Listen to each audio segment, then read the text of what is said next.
ce soir presque. C'est un protocole qu'on va utiliser pour des gros trucs et surtout pour des choses qui sont répétitives. C'est-à-dire que quelquefois on travaille avec des gens sur quelque chose qui est assez récent.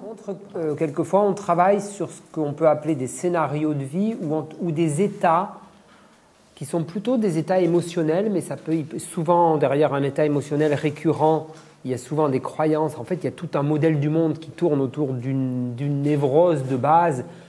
Notre névrose, elle est faite avec 2 ou 3 grands scénarios à l'intérieur duquel on retombe toujours dessus, soit de la dévalorisation, soit un sentiment d'injustice. Donc du coup, la justice, on est plutôt en colère. La dévalorisation, on est plutôt un peu renfermé. Ça peut même faire de la dépression. On peut avoir des angoisses à répétition, une espèce de peur latente comme ça. Enfin bon, bref, il y a quand même du choix. Mais par contre, quand on est concerné par quelque chose, on a tendance à le retrouver souvent. C'est pour ça que si on ne voit pas Fab pendant 15 ans, il y a des chances que quand on le retrouve, on le reconnaisse.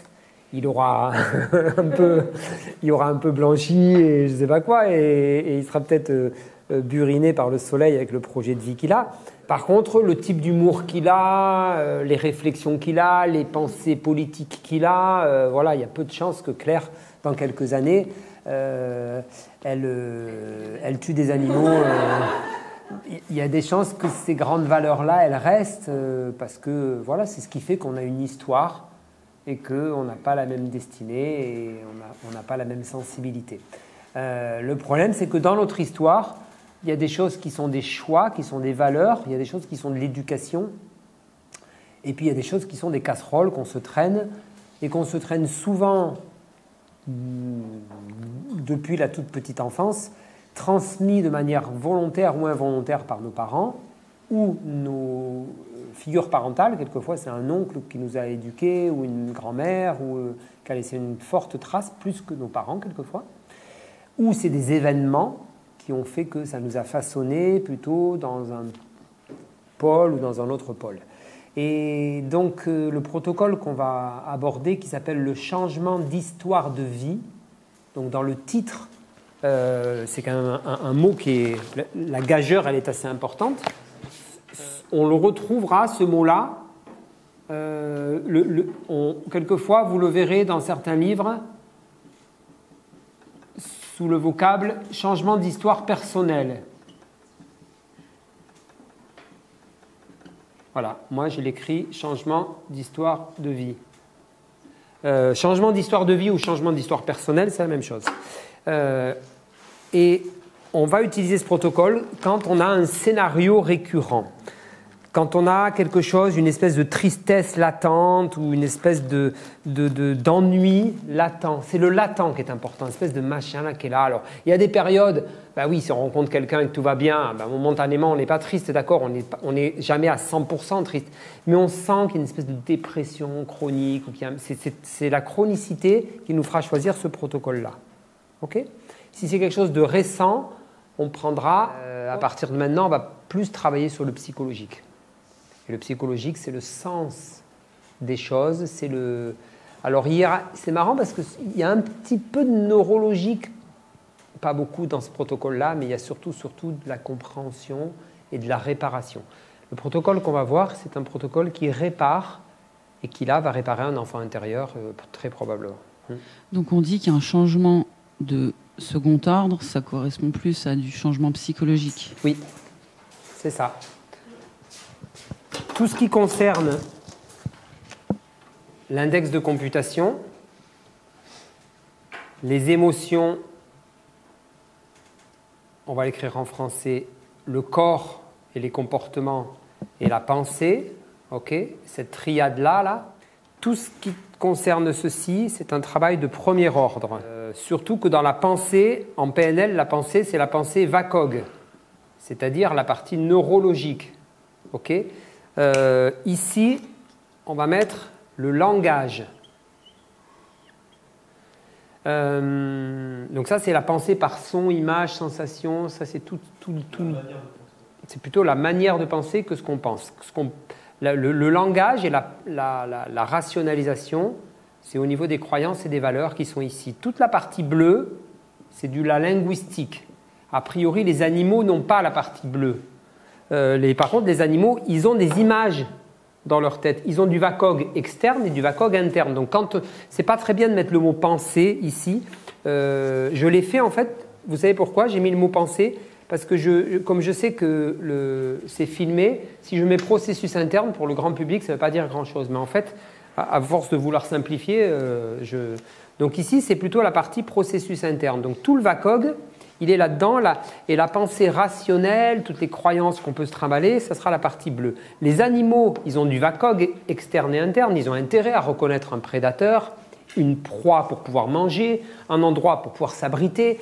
Ils ont besoin de mémoriser tout ça, donc ils mémorisent par son, par image, et ils reconnaissent le bruit d'un oiseau qui est en difficulté, qu'ils peuvent aller attraper, alors qu'un oiseau qui est en pleine santé, le chat, il peut toujours se débrouiller, l'oiseau, il se barrera avant qu'il ait attrapé. Donc il faut peut-être qu'il arrête de prendre de l'énergie à aller chercher des oiseaux en bonne santé, parce que par contre, un petit oiseau dans un nid, peut-être qu'il peut aller le... Donc s'il reconnaît tout ça et s'il arrive à engrammer des souvenirs et à organiser une pensée, il peut chasser et donc survivre dans la nature en fonction du VACOG. Donc c'est super important. Ils ont plein de VACOG, les animaux. Ils ont un corps évidemment et ils ont des émotions, des peurs et de la colère qui se voient de manière comportementale. Par contre, ils n'ont pas le sens a priori des choses. Ils n'ont pas le langage et donc ils n'auraient pas de concept, ils n'auraient pas de... Par exemple, on pense que les animaux n'ont pas de conscience morale, éthique, qu'ils n'ont pas de conscience de soi, jusqu'au jour où on va découvrir qu'ils en savent un petit peu plus que ce qu'on veut bien le dire aujourd'hui. Mais bon, on avance petit à petit, puis je ne suis pas très spécialiste des animaux, il y a quelqu'un qui l'est plus que moi dans la salle ici. Et ça, le rouge, on appelle ça des changements de premier ordre.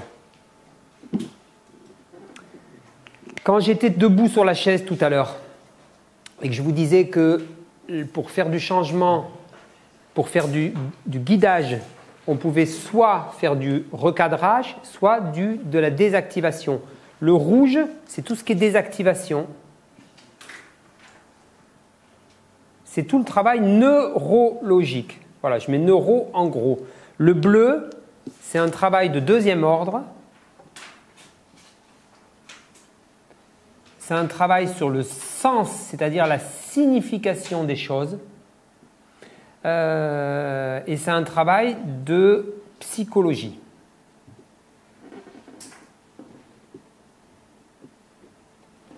Et vous savez qu'en PNL, on bosse sur les deux. Eh bien, à partir de maintenant, on va faire de plus en plus de protocoles psychologiques et la partie neurologique de la PNL qui est plus simple à faire. Ça, c'est un peu sur le comment, ça sera un peu plus sur le quoi et le pourquoi. Et l'idéal, c'est de pouvoir travailler les gens des deux manières en même temps pour être on envoie plusieurs flèches ou pluri-interventions et en espérant que l'équilibre de la personne soit suffisamment déséquilibré pour qu'elle aille mieux. Parce qu'il faut un peu se rendre compte de ce que c'est que la vie. Il y a quelques jours, j'étais en vacances, pas loin de Toulouse, et dans la nature, il y avait une rivière, j'étais sur un petit pont et je regardais l'eau qui coule comme ça, et ça faisait une métaphore du temps qui passe. Et je me disais, mais la vie, c'est le mouvement, quoi, le mouvement permanent. Alors, il y avait quelques feuilles qui étaient un petit peu sur le côté et qui ne bougeaient pas trop. Il faudra qu'il y ait un orage pour que ça les remette dans le courant de la vie. Mais le courant de la vie, c'est comme le courant d'une rivière, ça bouge tout le temps et en permanence. Et être libre, c'est être adaptable tout le temps par rapport à nos désirs du moment, nos émotions du moment, notre fatigue du moment, et par rapport à ce que l'entourage nous propose. Alors si on vit dans le même quartier, avec le même travail, toute notre vie, on se sclérose un petit peu, on ne se met pas beaucoup en situation Alors on a de la sécurité, mais on n'a pas forcément beaucoup de changements et de variations. Mais si on laisse la vie nous traverser, on ne devrait pas vivre pendant 25 ans au même endroit. La vie, elle est dans le mouvement. Et quelquefois, les gens, quand ils font une dépression pendant 15 ans ou 20 ans, il faut sacrément s'accrocher à un rocher pour être dépressif pendant 15 ans ou 20 ans. Ce n'est pas un problème de faire une dépression pendant 3 mois, c'est un problème d'en faire un pendant 5 ou 10 ans. Ça, c'est pathologique de rester pas bien longtemps et de rester pas bien et de tourner dans les mêmes trucs. Ça veut dire qu'à un moment donné, on cristallise quelque chose et qu'on immobilise quelque chose et qu'on est bloqué, qu'on ne peut pas faire autrement. Hein. On n'est pas coupable de nos dépressions, on est coparticipant. C'est pas la même chose. Le but, c'est de déstabiliser suffisamment quelqu'un pour qu'il lâche son rocher. Parce qu'il n'a qu'une envie. Quand il vient pour ne plus être dépressif, c'est « je veux rester comme ça ». J'aimerais bien aller mieux, mais je ne veux surtout pas penser autrement. Ah non, il ne faut pas que ça change, il ne faut pas que ça change, il faut qu'il n'y ait rien qui change, mais il faut qu'ils aillent mieux.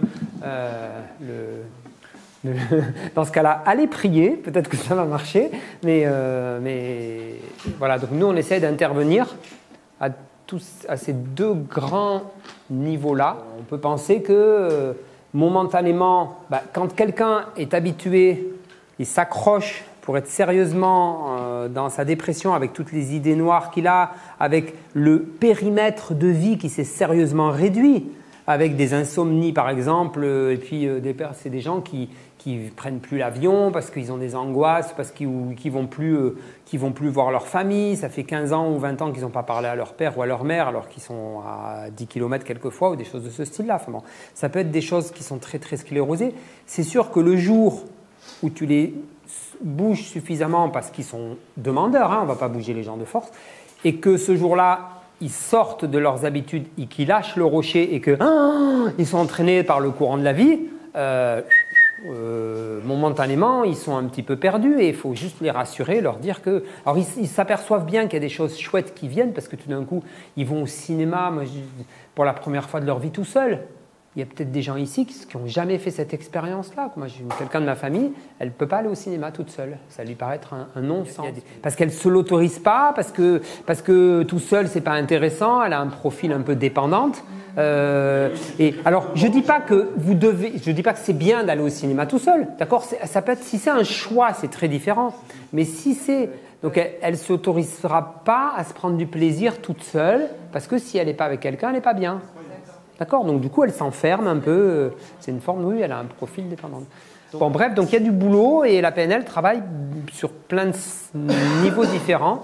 Et là, on va travailler sur l'histoire de la personne dans le sens où on va prendre quelque chose qui stagne. On peut appeler ça un scénario de vie. C'est souvent donc une émotion récurrente. Et si pendant votre étude de cas, vous êtes tombé sur quelqu'un qui vous a dit « Oui, mais moi, je n'ai pas confiance en moi ». Archi méga fréquent, ça. Et depuis quand ? Ah, depuis tout le temps. D'abord, ça ne veut pas dire grand-chose, je n'ai pas confiance en moi, donc il faut creuser un petit peu. Mais cette espèce de… c'est quelqu'un qui a tendance un peu à se dévaloriser, à s'inférioriser, quelquefois à se victimiser. Et ça, vous vous rendez compte que la personne, elle vous dit « mais j'ai toujours été comme ça, j'ai choisi des gens qui étaient… » Donc elle a des choix de partenaires qui la mettent toujours dans cette posture-là, ainsi de suite, ainsi de suite, ainsi de suite. Jusqu'au jour où ça change, c'est là où ça fait quelquefois des divorces. Ça arrive que le travail de développement personnel aboutisse à une prise de conscience que là, c'est plus possible, ou bien à une prise de conscience que là, c'est plus possible. On se met face à face et on change des choses dans l'équilibre de notre couple. Alors en face, il y a de la résistance, donc mais si on doit rester ensemble, on restera ensemble. Et puis si à un moment donné, il y a trop de décalage, il y a trop de décalage. Bon, après, c'est la vie. Hein. Voilà. Et donc, ce qu'on va faire, c'est que on va chercher une sensation ou une émotion ou éventuellement une croyance qui se répète dans plein de contextes de la vie. Il faut que ce soit intercontextualisé. Si la personne a la confiance en elle au travail et pas confiance en elle quand elle joue au tennis, on ne va pas travailler ce protocole-là, on va aller travailler qu'est-ce qui se passe quand elle joue au tennis. C'est quoi son problème quand elle joue au tennis ?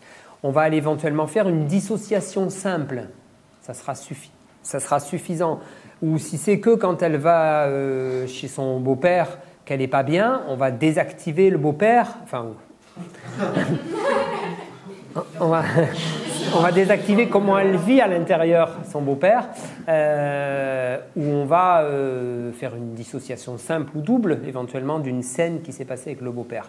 Donc, par contre, quand c'est le beau-père, le théâtre, le soir, les vacances, le travail, les enfants, l'hôpital, tous les secteurs de vie, et qu'il y a quelque chose qui est récurrent, alors on va choisir plutôt ce protocole-là. Donc si vous avez quelque chose de récurrent que vous voulez changer, quand il y a un scénario de vie, il est étayé par des croyances. Hein.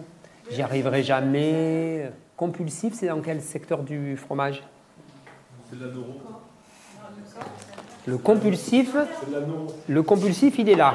L'obsessionnel, il serait un peu plus ici. L'obsessionnel, c'est la pensée. Le compulsif, c'est le comportement récurrent et tout ça. Or, ce protocole-là, on ne travaille pas ça sur un comportement récurrent. Donc les TOC, non, parce qu'on les travaillerait plutôt sur le recadrage en SIPA. A priori. Après, l'histoire du TOC, c'est que derrière un TOC, il y a très souvent quoi comme émotion? Angoisse. C'est quoi? Ça va assez. Angoisse, peur. Angoisse, c'est. Donc l'angoisse récurrente pourrait travailler avec le changement d'histoire de vie. Donc on bosserait l'angoisse du TOC. L'angoisse qui? Hein? Oui. Et donc on pourrait travailler ce truc-là si on pense que ça. Si la personne nous dit qu'elle le trimballe depuis très très longtemps. Et qu'est-ce qu'on va faire? On va ancrer la difficulté. C'est la deuxième fois qu'on va mettre une encre négative. La première fois, c'était quand? Pour désactivation d'encre. On va ancrer la problématique et on va demander à la personne d'aller chercher, de laisser son inconscient rechercher des souvenirs de plus en plus anciens. On va chercher des origines. Donc, c'est ça. Et on va essayer d'aller de plus en plus en régression. Alors, ce n'est pas vraiment une régression. On va demander juste, la personne, elle est là, ici, tranquillement, dans le présent. Et on va lui demander, et on va volontairement dans le passé de la personne, le plus loin possible. C'est là où on se rend compte qu'on est dans le... Là, Freud nous écouterait, il serait content parce qu'on est complètement dans l'état d'esprit de la psychanalyse qui est rechercher la cause de vos problèmes dans le passé et traiter la cause et le problème du présent et du futur sera réglé. Eh bien, la PNL, elle n'est pas sur ce protocole-là, elle n'est pas du tout en contradiction avec ce paradigme que le passé influence le présent et le futur. Jusque pour l'instant, on n'a pas eu trop ce travail-là. Et sur ce protocole-là, on est complètement là-dedans.